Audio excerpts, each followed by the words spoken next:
Səcdə-i səhvdən danışardıq zəhmət olmasa, namazın hansı hallarında səcdə-i səhv etmək olar? Səcdə-i səhv, yəni bir neçə halda vacib olur, hər zaman vacib olmur. Biri odur ki, namaz əsnasında səhvən danışdıqda, insan səhvən hər hansı bir söz deyərsə, yəni namazın sözlərindən olmayan əlavə hər hansı bir söz deyərsə, bu zaman səhv səcdəsi etməlidir namazdan sonra. İkinci hal odur ki, 4 rəkətli namazda 2 səzdədən sonra 4 ilə 5 arasında, yəni 4 rəkətli yoxsa 5 rəkət arasında şəkk eləyərsə, bu halda da namazdan sonra səhv səzdəsi etməlidir. Üçüncü, təşəhhüdü unutduqda, bu da səhv səzdəsinə səbəb olur ki, insan bu halda da səhv səzdəsi yerinə yetirməlidir.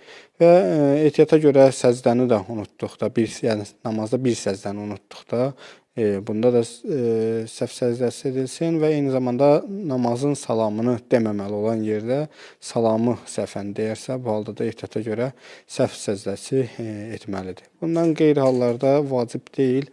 Bəzi hallarda ehtiyat müstəhəbdir ki, səhv səzdəsi edilsin. Məsələn, səhvən baş verən, belə deyək ki, və yeri keçdikdən sonra başa düşülən hər hansı bir əməldə bunlar və yaxud da ki, hər hansı bir əməli səhvən artıq etdikdə, azaltdıqda bu halda səhv səzdəsi etmək ehtiyat müstəhəb olur. Ancaq vacib olan hallar qeyd etdiklərimdir.